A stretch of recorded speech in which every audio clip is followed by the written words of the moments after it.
Dachena dungo ke aramsite Dahame bekiltu awabangute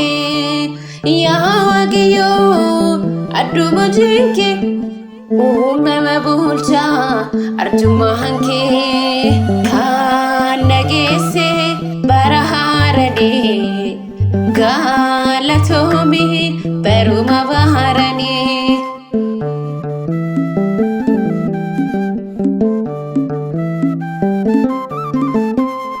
Dahadar bajubu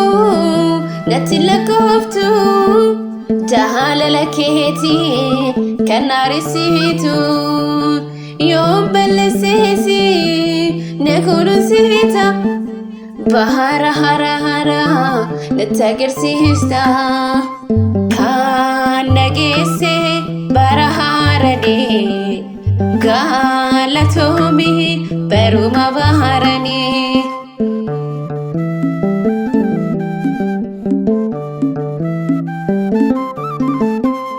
Umemni martu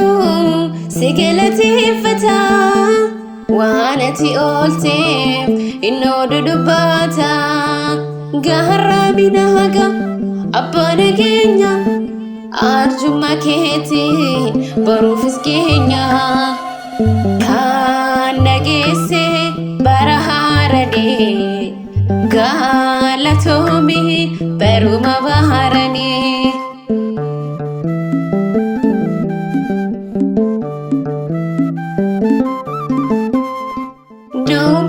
Fitu akamin ibsa kahanun dafraha wate ife jalakita bahar charaharan kennagisiste un fadu gofta sisna jalate kanagise baraharani galatomi peruma baharani Kanagise baraharani